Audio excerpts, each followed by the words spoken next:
किस इंद्री से शरीर दिखाई दे रहा है? नहीं, नाक से। आँख से। 5 ज्ञान इंद्रियां हैं और 5 कर्म इंद्रियां हैं। कुल मिलाकर कितनी इंद्रियां हैं? 10 है। और सारी इंद्रियों का राजा मन है, तो कुल मिलाकर 11 हो गए। इंद्रियों का राजा भी इंद्री ही होगा, नहीं होगा? बिल्कुल। मनुष्यों का राजा पशु नहीं होगा, मनुष्य ही होगा। बोलिए सही है कि नहीं? पशुओं का राजा सिंह है, वो भी पशु है। वो भी पशु है। तो इंद्रियों का राजा जो होगा वो भी इंद्री ही कहलाएगा, वह है मन। इसलिए 11 इंद्रियां हो गई, 5 ज्ञान इंद्रियां और 5 कर्म इंद्रियां। ज्ञान इंद्रियां किसे कहते हैं? जो अनुभव करता है, कर्म नहीं करेगा, अनुभव करेगा, फीलिंग जिसे कहते हैं, वो अनुभव करता है। और कर्म इंद्रियां क्या करते हैं? कर्म करते हैं। कर्म करते हैं। ये अनुभव नहीं करेंगी, बता दे रहे हैं। ठीक है ना? जैसे चश्मा है, यह भी नहीं अनुभव करेगा कि मैं क्या हूँ। ये चश्मा अपने को अनुभव करेगा मैं चश्मा हूँ, ये तो हम और आपने इसका नाम रखे हैं। इसको अनुभव में है, ये कुछ अनुभव कर सकता है? बोलिए, ये चश्मा कुछ अनुभव करेगा? वो चप्पल वो कुछ अनुभव करेगा? वो उसको आग में डाल दीजिए तो दर्द का भी, पीड़ा का भी अनुभव नहीं करेगा, करेगा? क्योंकि वह चेतन नहीं। आगे बात सुनिए, ये कर्म इंद्रियां चेतन नहीं है, ये जड़ है। और ज्ञान इंद्रियां चेतन है। ज्ञान इंद्रियां क्या है? चेतन है। कर्म इंद्रियां चेतन नहीं। चेतन इसमें से निकल जाता है तो इसको आग में जलाया जाता है, लाश को। क्या छटपटाता है? नहीं। क्यों? कि वो जड़ है, ये जड़ है, चेतन निकल गया। चेतन के कारण से ये भी चेतन मालूम हो रहा था, किसी निकल गया, निकल गया तो पर्दाफाश हो गया क्या ये जड़ है। तो ज्ञान इंद्रियां उसे कहते हैं जो जो अनुभव कर लेता है किसी चीज को। तो ज्ञान इंद्रियां कौन कौन है? आँख है, कान है, नाक है, जीभ है, त्वचा है, ये 5 ज्ञान इंद्रियां। और मुंह, हाथ, पैर, गुदा और पेशाब करने वाली इंद्री, जनन इंद्री, एक कर्म इंद्री। एक एक कर्म इंद्री का मालिक एक एक ज्ञान इंद्री है। पैर का मालिक कौन है मालूम है? पैर भी तो कर्म इंद्री। यह किसके निर्देश से चलता है? आँख। इसलिए जिसका दोनों आँख अंधा है उसको पैर ठीक से नहीं चलता, और जिसका दोनों आँख उसकी पैर ठीक से चलता। गुदा इंद्री का मालिक नाक है, इससे उसे संबंध। यदि गुदा के द्वारा दुर्गंध निकलता है तो उसको तुरंत ये जान जाता है, कान नहीं जानता। और वाणी का मालिक जो है वो कान है, जो बोलता है मुंह, उसका मालिक कौन है? कान है।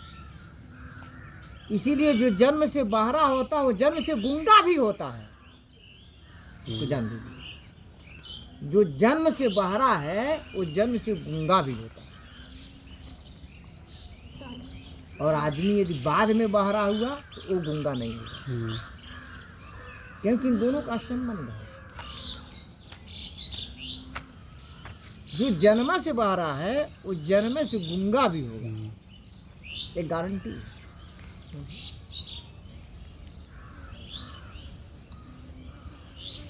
तो सारी इंद्रियों का आपस में संबंध होता है। आप योगासन यहाँ कर रहे हैं, आप कहते हैं कि हम योग करने जा रहे हैं, कहते हैं। तो जो आप करने जा रहे हैं उसके बारे में भी थोड़ा चिंतन करना चाहिए। योग क्या है? योग की परिभाषा भिन्न भिन्न ऋषि मुनियों ने भिन्न भिन्न तरीके से किया है, लेकिन सबका मतलब एक ही होता है।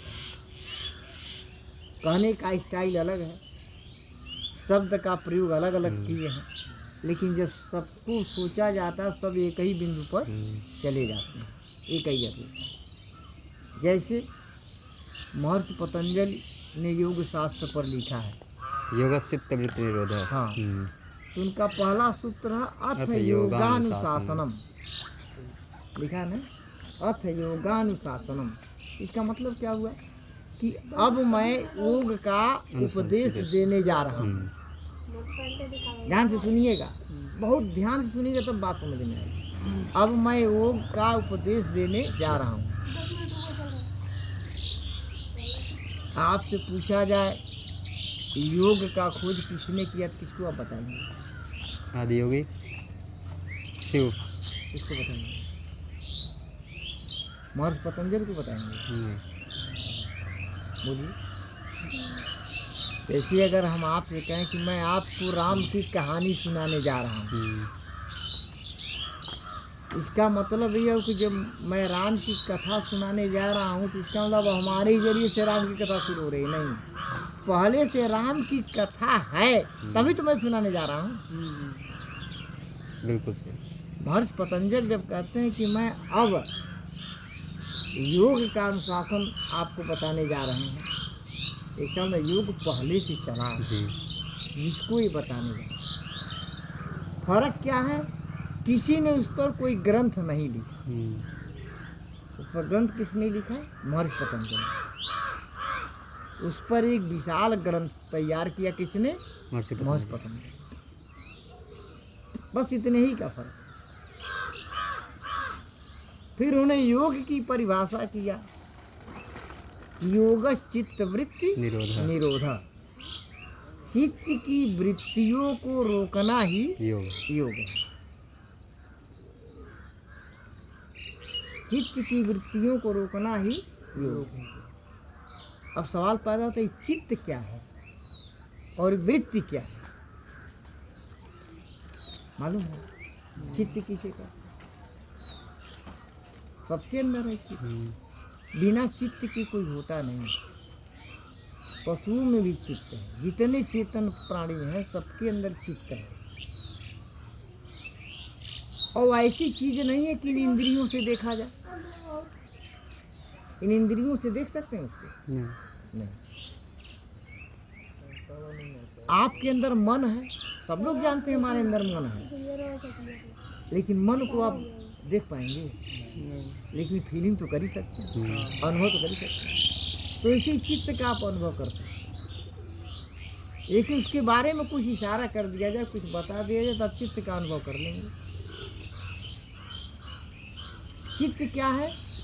जैसे एक दर्पण होता है, शीशा होता है,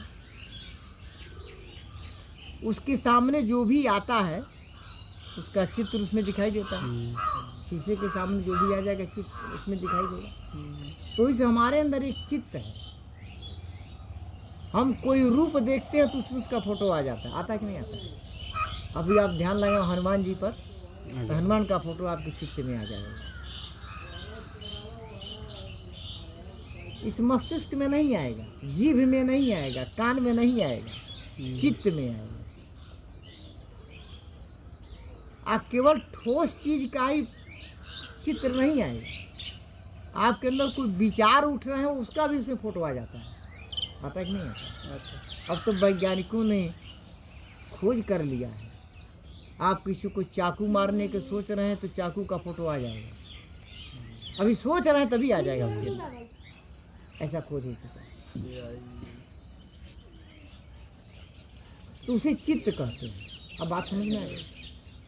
और उसका निवास कहाँ है? यहाँ होता है, हृदय में। हृदय में उसका निवास होता है। उसमें रूप, अच्छे बुरे विचार, सबका चित्र उसमें आता है। तो जो उसमें आता है उसी को वृत्ति कहते हैं। चित्त समझ में आ गया, अब वृत्ति समझ में आ गया, उसी को वृत्ति कहते हैं। और उसका वृत्ति नाम क्यों पड़ा? संस्कृत के वृत्त धातु से वृत्ति शब्द बना है। वृत्त माने होता है गोल ना, गोल ना, तो उसे वृत्ति नाम क्यों पड़ा? कोई भी गोला है, जो भी आता है, जो एक बार आ गया फिर कभी आता है। आप हनुमान जी का ध्यान करें तो हनुमान जी का फोटो आ गया, आप फिर शंकर जी का ध्यान करेंगे तो शंकर जी का आ गया, फिर किसी और का ध्यान किया उसका आ गया, फिर कोई विचार किए वो विचार का फोटो आ गया, कोई भावना आपके अंदर किए तो उसका भी आ गया। लेकिन आ करके फिर वो खत्म नहीं होते हैं, वो फिर कभी आएंगे, वो चक्कर लगाते रहते हैं, इसलिए उनको वृत्त नाम पड़ा। गोल हैं, वो आते रहते हैं, आते रहते हैं, आते रहते हैं। उनके आने को स्थिर कर लेना, रोक लेना ही निरोध है। कब होगा? अभ्यास से होगा। आप हनुमान जी का ध्यान कर रहे हैं फोटो का, आंख बंद करके, क्या वो टिकता है? नहीं, टिकता नहीं, टिकता है। अनुभव की टिकता है। आप दुर्गा जी का ध्यान कीजिए, ध्यान में आएगा, ये क्या टिकता है? देर तक नहीं रहता, ज़्यादा समय तक नहीं रहता। तो उसको आप बस में कर लें, रोक लें, दूसरा ना नहीं पाओ, वही रह जाए, इसको निरोध कहते हैं। इसीलिए कहा गया योगश्च वृत्ति निरोध, चित्त की वृत्तियों को रोक लेना ही योग। योग का शाब्दिक अर्थ क्या होता है? जोड़। नहीं कहा जाता 2 और 3 का योग बताइए तो आप कहते हैं 5, कहते हैं ना, ये 2 और 3 का योग कीजिए 5, वो जुड़ गया, जुड़ के 5, हाँ जुड़ा तब 5। तो वृत्तियाँ जो है छटकती रहती हैं, आती रहती हैं, छटकती रहती है, आती, उसको रोक लीजिए और उसमें जोड़ लीजिए, अब अलग ना होने पाए। जब 2 और 3 को आप जोड़े तो 5 हो गया, अब उसमें ना 2 दिखाई दे रहा है, ना 3 दिखाई दे रहा, 5 दिखाई दे रहा है। ठीक ना? इसी तरह से जब वो स्थिर हो जाता है तो उसे योग कहते हैं। और जब देर तक वो रुक जाए, काफी देर तक रुक जाए, तो वो समाधि कहते हैं, वही समाधि। अब यह होगा कैसे? इसी के लिए योग है, योगासन है और प्राणायाम है। योगासन का अर्थ क्या होता है? योग के लिए आसन। योगासन माने योग के लिए आसन। और आसन माने क्या होता है? आसन का भी कोई माने होता है ना, आस धातु से बैठना। हाँ, आस धातु, बैठना, स्थिर होना, ठीक है ना? तो योग के लिए बैठा जाए, योग के लिए आसन किया जाए। तो ये जितने आसन हैं, हमारा योग सफल हो इसके लिए है। यही हमारा स्टेज है, यही हमारा प्रारंभ है, यही शुरुआत है, ठीक है ना? हम ऐसे आसन को अपनाएं जो योग के लिए। आप साधना करने बैठे हैं, अब पेट मरीज है तो आप साधना कर पाएंगे नहीं। इसलिए एक ऐसा योगासन अपनाइए जो पेट ठीक रहे। ठीक, आपका मन चंचल है, आप साधना नहीं कर पाएंगे, तो ऐसा आसन अपनाइए जो मन को स्थिर करे। ठीक है ना? अब आप मान लीजिए पद्मासन लगा रहे हैं, ऐसे लगा रहे हैं पद्मासन। पहले स्थूल से शुरू किया जाता है, यह शरीर स्थूल है ना। अब ऐसे पद्मासन लगा लिए, कुछ देर के बाद इसमें पीड़ा शुरू हो गई, यहाँ दर्द शुरू हो गया। और जब दर्द शुरू हो गया तो आप ध्यान लगा रहे हैं, वो उछटेगा, मन दर्द पे जाएगा। भाई दर्द हो रहा है, इस पर भी ध्यान जाएगा, ध्यान उसी पे चलेगा। तो इसलिए आसन को सिद्ध किया जाता है कि हम कितना ही देर तक रहें, इसमें कोई दर्द पीड़ा, इसको कहते हैं सिद्ध। आसन सिद्ध होने का मतलब है कि कितना ही देर तक है उसमें दर्द और पीड़ा न हो। इसके लिए समय निर्धारित किया गया है कम से कम 1.5 घंटा। जो 1.5 घंटा एक ही आसन में रह जाए और किसी भी प्रकार का कोई दर्द और पीड़ा न हो तो उसे कहते हैं उसका आसन सिद्ध हो गया। आ गई बात समझ? इसमें सब लोग साइकिल चलाते हैं ना। जब शुरू में आप साइकिल सीखने गए होंगे शुरू में, तो आप जानबूझ करके अपना पैर उस पैडिल पर रखते होंगे देख करके कौन सा जो पैडिल वाह बोलो सही है। हम अगर कहीं गलत बोले जरा बताइए। तो जब पैडिलवा पर लात रख फिर भी गिर जाते होंगे, लेकिन फिर भी बार बार आप प्रयास किए। एक समय ऐसा आएगा कि आप पैडिलवा देखे या ना देखे अपने आप पैर वापसी पर चला जाता है, क्योंकि सिद्ध हो गया। आगे हमारी बात समझ में आ रही है? एक समय ऐसा है अभ्यास करते करते निराश नहीं होना चाहिए।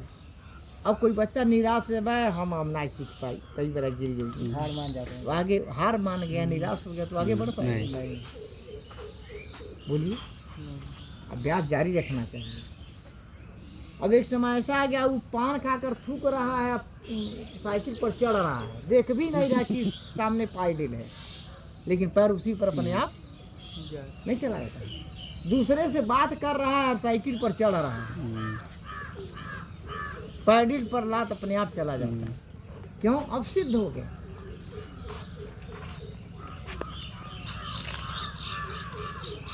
तो योगासन जो इसीलिए कराया जाता है कि पहले शरीर हमारा अपने बस में हो जाए, क्योंकि स्थूल शरीर है। सबसे पहले हम सफाई इसकी करते हैं, नहाते हैं, धोते हैं, साबुन लगाते हैं, कहीं मैल न रह जाए, हम स्वस्थ रहें, निरोग रहें, कोई बीमारी न हो। आप ध्यान धारणा कर रहे हैं, कोई बीमारी है, कहीं दर्द है, तो आप ध्यान धारणा कर पाएंगे? तो यह स्थूल शरीर हमारा स्वस्थ रहे, इसके लिए हम योगासन करते हैं। आया सब उसी के लिए है कि समाधि तक कैसे पहुँचे, ये उसी के लिए है योगासन। तो वही आसन हमें करना चाहिए जो योग के लिए हो, जी जी, हमारे योग में सहायता करे। वही आसन का आसन तो बहुत है, आप बहुत अभी खोजे जाएंगे, बहुत आसन हैं, आप बहुत अभी खोजे जाएंगे। जैसे मान लीजिए आपको कोई बीमारी हो गई, आसन से उसे ठीक करना चाहते हैं बिना दवा के, तो उसके लिए किसी आसन का खोज करना पड़ेगा। यदि पहले से नहीं है, पहले से है तब तो बढ़िया है।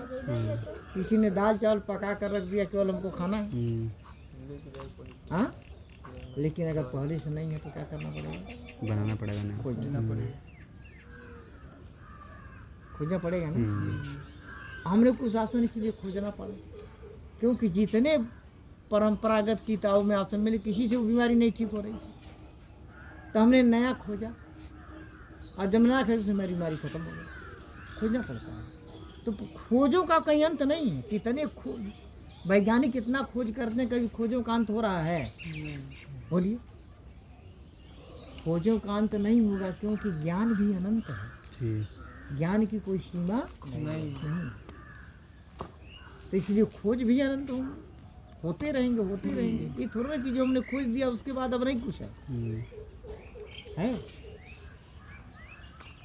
तो हम आपसे इस चर्चा पर चल रहे थे कि ये जो 3 शरीर है, इन तीनों के बारे में जानकारी होनी चाहिए और उसकी फीलिंग भी होनी चाहिए। इन्हें कि शास्त्र में लिखा गया, किताब में लिखा, हमने उसको रट लिया। रटना ज्ञान में नहीं आता। आपने रट लिया वो ज्ञान में नहीं आएगा, आपने अनुभव किया वो ज्ञान में आएगा। ठीक है ना? अनुभव आपने किया वो ज्ञान में आएगा।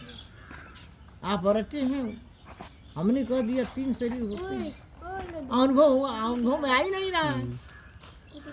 हाँ, लोग कहते हैं परमात्मा कण-कण में व्याप्त है, लेकिन क्या आपका अनुभव हो रहा है? नहीं। इसको अनुभव कौन कराता है?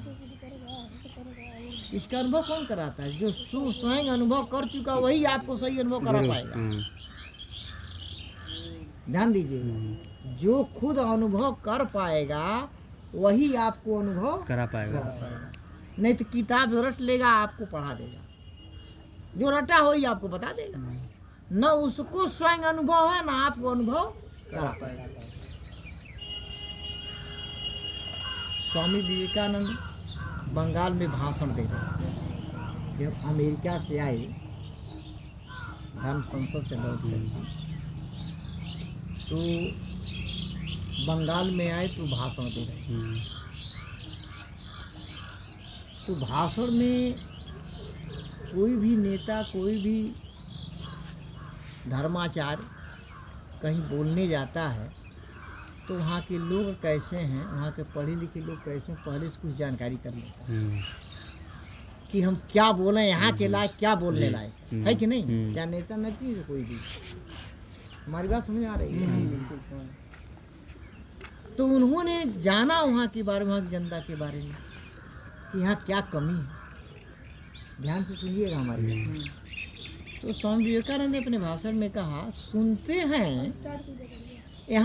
हैं कि यहाँ का पुरोहित कहता है कि मेरा बाप तुम्हारे बाप का गुरु था, इसलिए तुम्हारा गुरु मैं बनूंगा। स्वामी विवेकानंद ने कहा भाषण में वहाँ की जनता से कि सुनते हैं यहाँ का पुरोहित कहता है कि मेरा बाप तुम्हारे बाप का गुरु था, इसलिए तुम्हारा गुरु मैं बनूंगा, उन्हीं के खानदान का हूँ। अब गुरु सगैया नहीं किया जाता, बदला नहीं जाता। 21 शास्त्र में लिखा है जी, 21 वेद में लिखा है। ऐसे उन्होंने डांटा, किस वेद में लिखा है, किस शास्त्र में लिखा है। तो एक आदमी उसी में से खड़ा हो गया जो उनके खिलाफ विचारधारा का था। तो बड़े विनम्र शब्दों में कहा, खड़ा हो गया, कहा गुरुजी, स्वामी जी, अरे इसमें कौन सी बड़ी बात है, गुरु कैसा भी हो उसके गुण को सीख लेना चाहिए, उसके अवगुण को छोड़ देना, इसमें कौन सी बड़ी बात है। गुरु कैसा भी हो उसके गुण को सीख लेना, उसके अवगुण को छोड़ देना। स्वामी विवेकानंद तो बहुत बड़ी ज्ञानी थे। कोई भी प्रश्न पूछिए उनका जवाब उनके पास होता था, क्योंकि रट्टू तोता तो थे नहीं। जो उससे जुड़ गया है उसके पास ज्ञान की कमी है, सब आता जाएगा, सोचता जाएगा, आता जाएगा, आता जाएगा। तो उसने कहा कि ये बताओ, इतनी ही बात कह रहे हो कि कुछ और भी अभी तुम्हें कहना है? कहता ना बस इतना हमको आता नहीं, कहने बैठ, मैं तुम्हें बता रहा हूँ, बैठ, मैं तुम्हें बता रहा हूँ। तुम्हारी बात उन गुरुओं पर लागू होती है जो भौतिक गुरु हैं, जैसे अंग्रेजी पढ़ाने वाले गुरु, विज्ञान पढ़ाने वाले गुरु, संस्कृत पढ़ाने वाले गुरु, गणित पढ़ाने वाले गुरु।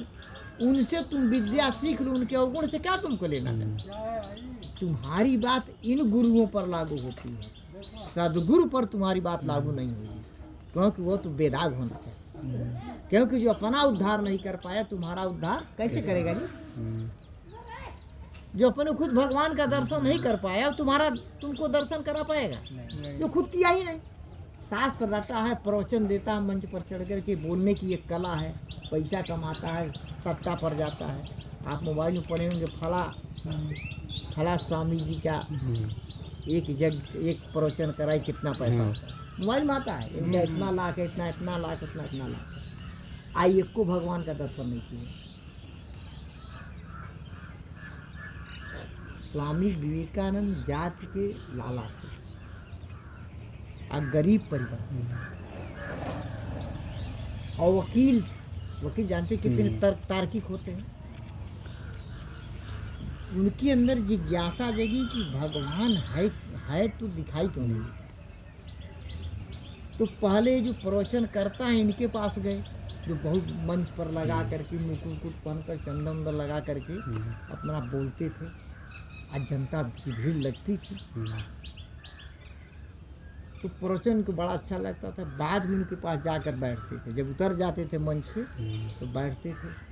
मठाधीशों के पास जाकर बैठते थे, उनसे एक ही प्रश्न करते थे क्या आपने भगवान को देखा है? तो कहे नहीं। तो वहाँ चल देखो। कहना ही खाली बोलने की कला सीखे। शास्त्र में रट लिए हैं, कुछ गीता में से, कुछ रामायण में से, कुछ उसमें से, कुछ उसमें से। एक कथा में पीरों पर बोल रहे हैं, खुद देखे इनको उसका अनुभव नहीं। उसको क्या कहते हैं? रट्टू तोता। क्या कहते हैं? रट्टू। ये सब लोग रट्टू तोता। अब भीड़ जमा होती क्योंकि उसमें बढ़िया गीत होता है, बढ़िया भजन, कानों को अच्छा लगता है, इन इंद्रियों को अच्छा लगता है, तो लोग जाते हैं। लेकिन स्वामी विवेकानंद इसमें से थे नहीं। वो एक बड़े दिमाग के आदमी थे। ऐसे चलते गए, कोई नहीं बता पाया कि हमने भगवान को देखा। एक ऐसे सन्यासी के पास पहुंचे कि बहुत ही विद्वान था, लेकिन भगवान को भी नहीं देखा, लेकिन फिर भी उस स्तर तक पहुंचने की वो भी कोशिश कर रहा था। उस सन्यासी के पास पहुंचे, उससे भी इन्होंने पूछा, क्या आपने भगवान को देखा है? तो वह जो है कहे, भाई भगवान को तो हमने नहीं देखा है, और तुम्हारे अंदर प्यास है इसकी। कहता हाँ मैं देखा था। कहना मैं तो नहीं दिखा सकता हूँ, लेकिन मैं तुम्हें उपाय बता सकता हूँ। दक्षिणेश्वर में स्वामी रामकृष्ण परमहंस नाम के एक संत हैं, उनके पास तुम संतुष्ट हो जाओगे जाकर के, क्योंकि उनको सहज समाधि लग जाती। जैसे उसने ध्यान किया समाधि में चले गए, ध्यान किए कि समाधि में चले गए। इसका मतलब उनके स्वभाव में आ गया। जैसे हमारे स्वभाव में हम कितना ही देर तक पद्मासन में बैठे हैं, दर्द नहीं होगा, हमारे स्वभाव में आ गया। तो समाधि उनका सिद्ध हो चुका था। तो जिसको कोई चीज सिद्ध हो जाता है, जैसे साइकिल पर चढ़ेंगे तुरंत पैडल पर हाथ चला जाएगा, अपने आप चला जाएगा, क्योंकि आपको सिद्ध हो गया। साइकिल अब सीखना नहीं। तो जो ही ध्यान की समाधि में चल जाते। उसने स्वामी विवेकानंद से कहा कि आप वहाँ जाओ। वहाँ गए, उनका आश्रम था, उनका प्रवचन सुनी, बड़ा प्रभावित हुए। लेकिन जब मंच से उतरे तो उनके पास भी गए, और उनसे भी यही प्रश्न ने पूछा कि आपने भगवान को देखा है? कहता हाँ हमने भगवान को देखा। कहना कैसे देखे? कहना अरे जिस तरह से मैं तुमको देख रहा हूँ वैसे ही हमने देखा है। जैसे मैं तुमको देख रहा हूँ वैसे ही हमने उनको देखा है। यहाँ तक कि तुमसे भी साफ में हमने उनको देखा है। कहना क्या हमको भी आप दिखा सकते हैं? बिल्कुल दिखा सकते हैं। जब हमने देख लिया तो मैं तुमको भी दिखा सकता हूँ। कहना कैसे? करना उसके लिए साधना करनी पड़ेगी, उसकी कुछ विधियाँ हैं, उसको लेकर तुम्हें चलना पड़ेगा। वो विधि बताए, आइए अपना चले। 1.5 वर्ष साधना करते रहे, 1.5 वर्ष साधना करते रहे, लेकिन कुछ मिला नहीं। कुछ मन में जैसा वो कहे तो वैसे ही करने लगे, लेकिन इनको कुछ मिला, कुछ नहीं दिखाई दिया। इनकी दिमाग में लगता है ये भी ढोंगियाँ हैं, ये भी ढोंगियाँ हैं। गए वहाँ, कहें हम तो समझते थे आप बड़े अच्छे हैं, लेकिन बड़े झूठे हैं, बड़े ढोंगी हैं। कहना ढोंगी? अरे हमने वादा किया है कि हमने देखा, मैं दिखा दूँगा। यही तो तुम गलती की, तुम ऊब गए। ऐसा तुम्हारे मन में जो आए उसको करो, तुमको जैसा समझ में वैसा करो। हमारे पर तुम्हारा विश्वास है नहीं, विश्वास नहीं रहेगा। कुछ चीजें ऐसी होती हैं जो जीवन में अपना लिया जाता है, उसकी सीमा नहीं कि इतने ही दिन तक हम करेंगे, यही तुम गड़बड़ करोगे। और तुम जाओ अपने घर चले गए। आप साइकिल से और उनकी आंखों में अपनी आंख गड़ा करके बोलते थे। हम लोग स्कूटी से आए, आप साइकिल से आए। स्वामी रामकृष्ण उनकी आंखों में अपनी आंख गड़ा करके बोलते थे। वह ऊर्जा उनके अंदर घुस गई और उनको पता नहीं चला स्वामी विवेकानंद। जो ही 3 दिन बीता फिर उनके आश्रम में आ गए और फिर कुछ उनसे तर्क करते थे, आइन को डांटते थे। फिर 3 दिन घर बैठ के नहीं जाते थे उनके आश्रम में। फिर 3 दिन के बाद गए, फिर लगे उनको ढोंगी पाखंडी करने। स्वामी रामकृष्ण परमहंस ने कहा, जब हम ढोंगी पाखंडी तुम यहाँ क्यों आते हो? मैं तुमको बुलाता नहीं, फिर क्यों आ जाते हो? इसका जवाब दो। 3 दिन बीता नहीं फिर आ जाते हो, क्यों आते हो यहाँ? इसका जवाब दो, क्यों आते हो? कहता ये तो मैं नहीं समझ पा रहा हूँ, बिना आए जिये नहीं मानता है। यही हमारे समझ में नहीं आता। कल अभी समझ में नहीं आया, तुम्हारे समझ में भी नहीं आया। हम ही को तुम ढोंगी पाखंडी कहते हो, झूठा कहते हो, और फिर जो है तुम यहाँ आ जाते बिना बुलाए। मैं बुलाता भी नहीं। आज इसका जवाब तुम्हारे पास नहीं। कहना बिना आए हमारे जिये नहीं मानता। कहना उसी में रहस्य छिपा हुआ। एक बात और सुन लो, तुम साधना फिर से शुरू करो और उसमें फल की कामना मत करना और उसकी सीमा मत निर्धारित करना, कितने दिन तक करेंगे। यदि भगवान का दर्शन नहीं हुआ तो हम नहीं करेंगे, ऐसा भावना मत लेना। तुमको जिंदगी भर करना, करते रहना है, करते रहना है, करते रहना है। सतु दीर्घ काल निरंतर यह भावना निकाल दो, कितने दिन तक करना। फिर साधना में लीन हो गए और सारा आना जाना सब छोड़ दे, सिर्फ साधना ही करते थे और रोज करते थे। और उनको इसका आशा उनको अंदर नहीं था कि भगवान मिलेगा कि नहीं मिलेगा। मिले तब भी ठीक, न मिले तो भी ठीक, तब भी ठीक, लेकिन इसको हम करते रहेंगे। और उनकी साधना परिपक्व हो गई। आज स्वामी रामकृष्ण परमहंस अपने आश्रम में से ही जान गए। अब वो सफलता की ओर बढ़ गए। तुमने सोचा हमने वादा किया है कि मैं तुम्हें भगवान का दर्शन करा दूंगा। थोड़ी बहुत कमी है तो हम अपना शक्तिपात कर देंगे। शक्तिपात समझते हो? अपनी शक्ति तुम्हारे अंदर डाल देना। तो सबके ऊपर शक्तिपात नहीं किया जा सकता, चाहते हुए भी सबके ऊपर शक्तिपात नहीं किया जा सकता। थोड़ी बहुत कमी है तो शक्तिपात किया जा सकता। थोड़ी उसके अंदर कमी हम अपना डाल देंगे, ठीक है ना? आप बोझा उठा रहे हैं, ठीक है ना, लेकिन थोड़ा दूर जा रहा है फिर नहीं ऊंचा उठ पा रहा है तो थोड़ा हम धक्का लगा देंगे, ऊपर हो जाएगा ना। लेकिन बिल्कुल नहीं, अब गायब है तब हम चाहे तो नहीं उठ पाएगा। थोड़ी सी कमी हम धक्का लगा देंगे। तो अपने आश्रम में बैठे बैठे स्वामी रामकृष्ण परमहंस जान गए कि अब थोड़ी सी कमी रह गई, हम खुद चला गए। उसके दरवाजे पर आए। उनका बचपन का नाम क्या था मालूम?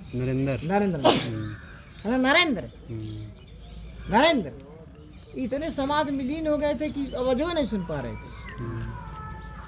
तो जा करके झकझोरे उनके घर जा करके, गुरु को इतना गर्व गया कि चेले के घर चले गए। तब जाके, अरे गुरुजी, उनके पैर पर गिर पड़े, अरे यहाँ आप कैसे आ गए? हमको बुलवा लिए होते अपने आश्रम में। कहने नहीं, हमने वादा किया था, अब चलो हमारे आश्रम में गए। सामने बैठाए और अपना दाहिना पर उनके कंधे पर रख दिया। जो ही दाहिना पर उनके कंधे पर रख के वो बेहोश हो गए स्वामी विवेकानंद, और प्रकाश लोक में पहुंच गए। जो दर्शन उनको कराना था पूरा दर्शन हुआ, लेकिन चूंकि अभी क्षमता उनके अंदर कम थी ना, तो शक्तिपात किए।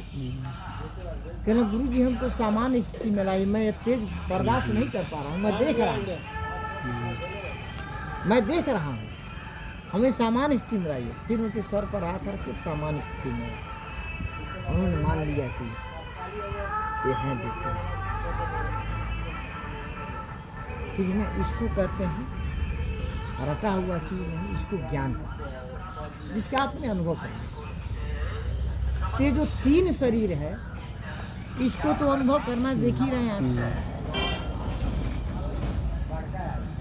इसी इंद्री से आप इसका अनुभव कर रहे हैं, देख रहे हैं ना। स्थूल शरीर देखिए जी। और सूक्ष्म शरीर का फीलिंग कैसे होगा, आप जानते हैं? नहीं। सूक्ष्म शरीर को कैसे देखेंगे? मान लीजिए हम झूठ बोल रहे हैं, शास्त्र में झूठा लिखा हो, हमें प्रमाण चाहिए ना। बिना प्रमाण के विश्वास नहीं करना चाहिए। हमारे गुरुदेव ने लिखा है, कोई बात इसलिए मत मान लो कि शास्त्र में लिखा है, वेद में लिखा है। कोई बात इसलिए मत मान लो कि फला महापुरुष ने कहा। कोई बात इसलिए मत मान लो कि गीता में लिखा हुआ है। कोई बात इसलिए मत मान लो कि मैं तुम्हारा गुरु हूँ, हमने कहा इसलिए मान लो। जब तक तुमको बोध न हो, तब तक अपने गुरु की ही बात मत मानो, लेकिन खोज करते रहो। उन्होंने ऐसा कहा। अगर मान लेंगे तो आप अंधे बन जाएंगे। आप सवाल लगाते हैं ना, सवाल एक आता है, एक किसान ने अपने धन का इतना बटे इतना बड़े लड़के को दिया, इतना बटे इतना छोटे लड़के को दिया, फिर भी उसके पास 150 रुपये बच गए। बताओ उसके पास कितना धन था? तो आप क्या करते हैं?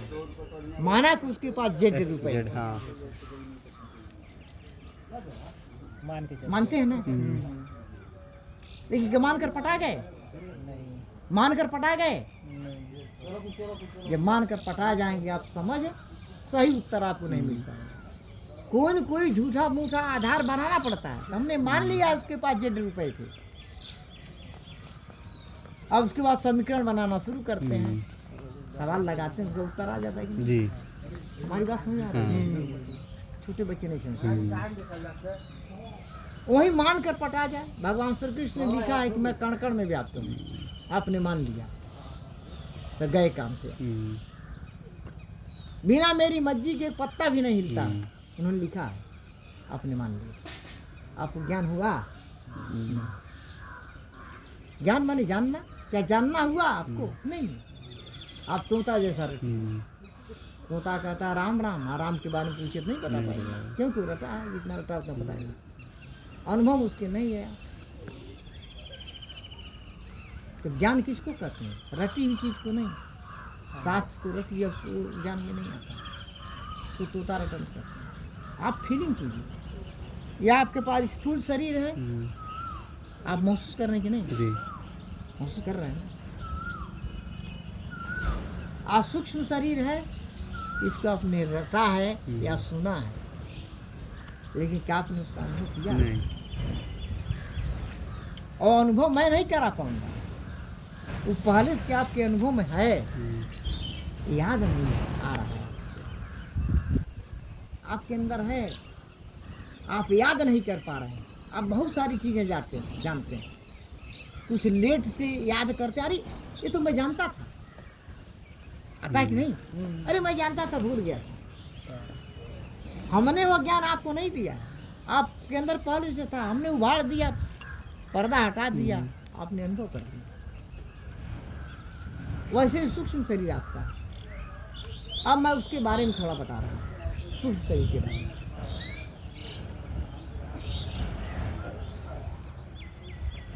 ऐसा कोई व्यक्ति नहीं होगा जो जीवन में सपना नहीं देखता है।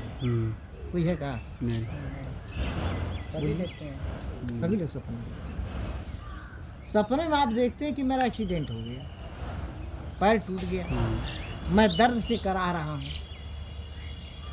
आप सपने में जो देखते हैं तो बिल्कुल सही मालूम होगा। बिल्कुल। जब तक आप सपना देखेंगे तब तक क्या मालूम होगा? एकदम सही है।